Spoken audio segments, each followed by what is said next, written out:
தொக்கும் கத்திரிக்காய் இது ரசமும் வைக்க போகிறோம். இதை கத்திரிக்காய் சுட்டு எடுத்துக்கிட போகிறோம். ஓகேவா? கத்திரிக்காய் ஸ்டவ்வில் நம்ம ஊரில் வந்து நம்ம விறகு அடுப்பில் சுடுவோம். இங்கே வந்து நம்ம ஊரில் இல்லை, நம்ம சிட்டியில் இருக்கிறதுனால, மும்பையில் இருக்கிறதுனால நம்ம வந்து கேஸ் அடுப்பில் சுட போகிறோம். ஓகேவா? கேஸ் இது பண்ணிவிடுங்க. அதே மேலே ஒரு கம்பி மாதிரி இருக்கும், நம்மகிட்ட இல்லை, அதனால நம்ம இப்படியே சுடுவோம். ஓகேவா? இதே சுட்டு எடுத்துக்கிடுவோம். இன்னொரு இந்த கம்பி நம்மகிட்ட இருந்துச்சு ஏற்கனவே. ஓகே, இது வந்து கம்பி மேலே வச்சு அப்படியே சூட வைக்கும். ஓகேவா? நல்லா கத்திரிக்காய் சூடணும் பண்ணுங்க. ஓகே ஓகே, அப்படியே சூட வச்சுடுவோம். வச்சு எடுத்துருங்க. பாருங்க, கத்திரிக்காய் அப்படி சுட்டுட்டு பாருங்க. நல்லா வெந்துட்டு நல்லா வேகணும் பார்த்துருங்க, இல்லைன்னா ஒரு மாதிரி இருக்கும். கத்திரிக்காய் நல்லா வேகட்டு வெந்துட்டு முக்கால்வாசி எனக்கு கொஞ்சம் வேக வைக்கணும். ஓகேவா? கறியை தான் செய்வோம், மேலே இருக்க தொலியை நம்ம எடுத்துக்கலாம். ஓகேவா? ஓகே, கத்திரிக்காய் சுட்டாச்சு, அப்படியே அது கம்பியில் உரமாக வச்சுக்கோம். அது தக்காளியும் வெங்காயம் இருக்குல்ல, வெங்காயம் அதே நம்ம சுட்டு எடுத்துக்கிறோம். ஓகேவா? வெங்காயம் சுட்டால் தான் டேஸ்ட்டாக இருக்கும், அதனால தான் நம்ம சுட்டு எடுக்க போகிறோம். ஓகேவா? இங்கே பாருங்க, நல்லா கத்திரிக்காய் வந்துட்டு தக்காளியும் இருக்குது. தக்காளி ரொம்ப வேணும் தேவையில்லை. வெங்காயத்தையும் வேக வச்சுட்டேன், நல்லா சூட வச்சுட்டோம், சுட்டுட்டோம். வத்தலை வறுத்து எடுத்துக்கிட்டோம். ஓகேவா? வத்தலையும் சுட்டு எடுத்துக்கிட்டாலும் நல்லா தான் இருக்கும். அதனால் இதை வந்து இதையும் சுட்டு தான் எடுத்துருக்கோம், ஆனால் அதில் வந்து அந்த சட்டியில் சுட்டு எடுத்துருக்கோம். ஓகேவா? ஏன்னா எதுவுமே சுட்டால் தான் டேஸ்ட்டாக இருக்கும், அதனால தான் சுட்டு எடுக்கணும். ஓகேவா? ஓகே, நீங்கள் கத்திரிக்காய் வந்து அப்படியே அந்த தொழில் மேலே கருப்பாக இருக்குல்ல, அதை அப்படியே நீக்கி எடுத்துக்கணும்னே.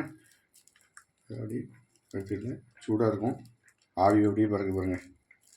அதை அப்படியே அந்த கருப்பை தூள் எடுத்துக்கணும், இல்லைன்னா நல்லா இருக்காது. அந்த கருப்பை தூள் எடுத்துக்கணும் அப்படி. ஓகேவா? அது பிறகு தொலியை நீக்கிட்டோம், அந்த கருப்பாக அந்த தொலியை நீக்கிட்டோம் பார்த்துருங்க. நீக்கிட்டு இப்போ அந்த கத்திரிக்காய் நம்ம தக்காளியும் இந்த சுட்டுருக்கோமோ அதையும் லேசாக தொலியை நீக்கி விடுவோம். அந்த கருப்பு கருப்பாக இருக்கிறது மட்டும், மற்றபடி ஒன்றும் இல்லை. அதையும் நம்ம இதில் போட்டு பண்ணிடுவோம். வெங்காயத்தையும் சுட்டுருக்கோம், ஒரு அரை வேக்காடை சுட்டுருக்கோம். அதையும் வெங்காயத்தையும் சுட்ட தொலியை மேலே உரிச்சு எடுத்து விடுவோம். ஓகே, இதை அப்படியே நம்ம பொடிசாக அப்படி பிணைஞ்சி எடுத்து விடுவோம். ஓகேவா? தக்காளியும் போட்டு பிணைஞ்சி வச்சுடுவோம். பிறகு புளி அதிகமாக போடணும் பார்த்துக்கோங்க. பாருங்க, புளியை கழுவி எடுத்துட்டு புளியும் நல்லா கொட்டையை நீக்கிட்டு அதையும் நம்ம போட்டு பிணைஞ்சி எடுத்துருவோம். ஓகேவா? அதையும் சேர்த்து பிணைஞ்சி எடுத்துருவோம். இதை பாருங்க, நல்லா பிணைஞ்சி வச்சுருக்கோம். தொக்கு எண்ணெய்க்கு தாளிச்ச மண்ணுக்கு எண்ணெய் ஊற்றிக்கிடுவோம். நீங்கள் என்னென்னலாம் ஊற்றிக்கலாம். நாங்கள் தேங்காய் எண்ணெய் யூஸ் பண்ணுறோம். சிலவங்க நல்லெண்ணெய் யூஸ் பண்ணுவாங்க, சிலவங்க கடல் எண்ணெய் யூஸ் பண்ணுவாங்க. ஓகேவா? தேவையான அளவு கடுகு, வெங்காயம், கருவேப்பிலை,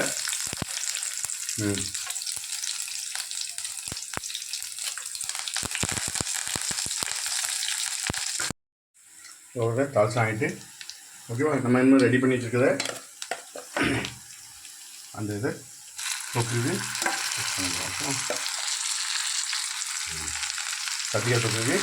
இதை அப்படியே வசதிடும் அந்த எண்ணெயிலே தாளிசம் பண்ண எண்ணெயிலே வசதிடும். இது கொஞ்சம் வச்சுருக்கோம். இது எதுக்குன்னா ரசத்துக்குன்னு. இது கத்திரிக்காய் சுட்ட தொக்கு ரசம். இது ரசத்துக்கு இது தொக்கு பண்ண போகிறோம். ஓகேவா? தேவையான அளவு பொடி. இது சின்ன சீரகமும் பெருஞ்சீரகம் பொடி. பொடி. இது வத்தல் பொடி. இது மிக்ஸ் எல்லாம் மிக்ஸும் சேர்ந்த பொடி. கரம் மசாலா. இது நல்ல மிளகு. அப்புறம் மஞ்சள். இது மஞ்சள் போட்டு சேர்த்துக்கிறோம். அதில் கொஞ்சம் காயப்பொடி போட்டு விடுவோம். ஓகேவா? காயப்பொடி லைட்டாக. இனிமேல் தேவையான அளவு உப்பு போட்டு விடுவோம், சால்ட்டு போட்டு விடுவோம். ஓகேவா? தேவையான அளவு போதும். எண்ணெய் கண் போட்டுவிடுவோம். ரொம்ப ஆயிடுச்சுன்னா நல்லா இருக்கு. கத்திரிக்காய் தக்காளி தொக்கு வந்து ரெடி ஆகிட்டுருக்கு பாருங்க. இனிமேல் அதுக்கு தேவையான மசாலா. ஓகேவா? வெங்காயம், தேங்காய், 2 வெள்ளைக்கூடு, அடுத்தது ஒரு பச்சை மிளகா, வேறு தேங்காய். ஓகேவா? கொஞ்சம் கருவேப்பிலை மணமாக இருக்கும், அதுக்கு தான் வேறு ஒன்றும் இல்லை. ஓகேவா? அதெல்லாம் அரைச்சி எடுத்துவிடுவோம். இங்கே வருங்க, அரைச்சாச்சு. ஓகேவா? இன்னும் கொஞ்சம் அரைச்சி எடுத்துவிடுவோம். ஓகே, அரைச்சி வச்சுக்க மசாலாவை இதுக்குள்ளே போட்டோம். ஓகேவா? அரைச்சி வச்சுக்க மசாலா அதே நம்ம கிண்டி எடுத்துக்கிடுவோம். அடுப்பை குறைச்சி வச்சுக்கிடுங்க. கொஞ்சம் தண்ணி ஊற்றிக்கிடுங்க. நிறைய கத்திரிக்காய் தொக்கு ரெடி ஆகிட்டு கூட்டு தொக்கு எப்படி ரெடி ஆகிட்டு பாருங்க. அதில் ரசம் வைக்க போகிறோம். ஓகேவா? கடுகு போடுதுன்னு கொஞ்சம் வெந்தயம் போடுதுன்னு ரசத்துக்கு இது கத்திரிக்காய் தொக்கு ரசம். ஓகேவா? 2 வத்தலை பிச்சு போட்டு விடுன்னு வத்தல் நம்ம சுட்டு எடுத்துக்கணும். அந்த வத்தலை கூட 2 நல்லா உரப்புக்கு பிச்சு போட்டு விடுன்னு 2 கருவேப்பிலையும் போட்டு விடும்.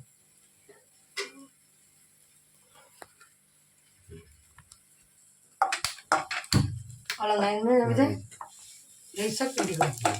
வெள்ளைப்பூடு போட்டு சூடு ரசம். வெள்ளைப்பூடி இந்த வெள்ளைக்கூட இங்கே வெள்ளைக்கூட உள்ளே போட்டுக்கிடுவோம் தாளிச்சத்துக்கு. ஓகேவா? வெள்ளைப்பூடி போட்டுவிடும். அதில் வெங்காயம் ரசத்துக்கு ரொம்ப வெங்காயம் போடக்கூடாது. ரசத்துக்கு என்றைக்கும் இது நல்லா வசக்கட்டுண்ணே. நல்லா வசக்கட்டு பாருங்க. அந்த நம்ம அந்த கத்திரிக்காய் தொக்கை அதுக்குள்ளே போடுவோம். ஓகேவா? தாளிச்சு நல்லா ஆகிட்டு கடுகுலாம் பொரிஞ்சிட்டு. ஓகேவா? அதான் எண்ணெயிலே வசக்கிட்டு இதில் கொஞ்சம் மசாலா அரைச்சி வச்சதையும் இல்லை கொஞ்சம் மசாலா தேங்காய் தான், வேறு ஒன்றும் கிடையாது. தேங்காய் அதான் எண்ணெயிலே நல்லா இதாகும். இது வந்து ரசம் பண்ண போகிறோம். புளி கரைச்சி வச்சுருக்கோம். இந்த புளி கரைச்சி வச்சுருக்க புளியை புளி கரைச்சி வச்சுக்க இதே இதில் போட்டு கிண்டிடுவோம். அதுக்கப்புறம் கொஞ்சம் காயப்பொடி கொஞ்சம் காயப்பொடியும் போடுறோம். ஓகேவா? உப்பு கொஞ்சம்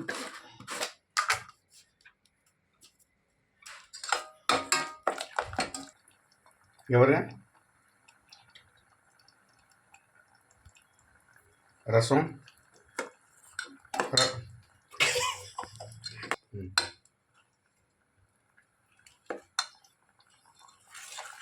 இந்த பாருங்க ரசம் ரெடி ஆயிட்டுன்னு நல்லா குறுகுறுன்னு எப்படி ஆயிருக்கு பாருங்க. நல்லா கத்திரிக்காய் தொக்கு ரசமும் ரெடி, கத்திரிக்காய் தொக்கு கூட்டும் ரெடி ஆகிட்டு பாருங்க. ஒரே இதில் கத்திரிக்காய் தக்காளி நம்ம சுட்டு பாருங்க. இது ரெடி ஆகிட்டு இது ரெடி ஆகிட்டு இது தக்காளி தொக்கு ரசம். அதாவது நம்ம கத்திரிக்காய் சுட்டு என்னென்ன பண்ணியிருக்கோம் ஃபஸ்ட்லேருந்து நீங்கள் ஃபாலோ பண்ணுங்கள். நாங்கள் என்னென்ன பண்ணியிருக்கோன்னு பாருங்கள். ரசமும் ரெடி, கூட்டும் ரெடி. பார்த்துட்டு கொஞ்சம் லைக் பண்ணிடுங்க. அதே நீங்கள் கூட்டு வச்சு சாப்பிட்டோம்னா ரசமாக ஏதோ ஊற்றி சாப்பிட்டுக்கலாம். ரொம்ப அருமையாக இருக்கும். ஓகேவா? இதை நாங்கள் எப்படி பண்ணியிருக்கோன்னு நீங்கள் ஃபாலோ பண்ணி பண்ணுங்கள்.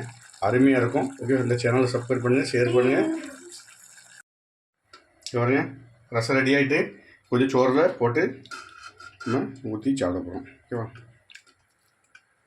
பாருங்க ரசம் எப்படி இருக்குது பாருங்க. நல்லா அருமையாக இருக்க ரசம். கீழே தொக்குன்னு ரசம் வச்சுங்க பாருங்க. அருமையாக இருக்கும் சாப்பிட. இது கத்திரிக்காய் தொக்குன்னு அதே இதில் கூட கொஞ்சம் வச்சு பசஞ்சு சாப்பிட்டா அப்படியே சாப்பிட்டா அருமையாக இருக்கும். ஓகே, நீங்களே இதேமாதிரி பண்ணுங்கள். சப்ஸ்கிரைப் பண்ணுங்கள், ஷேர் பண்ணுங்கள். நாங்கள் எப்படி பண்ணிக்கிறோம் பாருங்கள். ரசம் எப்படி வச்சுட்டு இருக்கு, கூட்டு எப்படி ரெடி. நன்றி, வணக்கம். மீண்டும் அடுத்த வீடியோவில் சந்திப்போம்.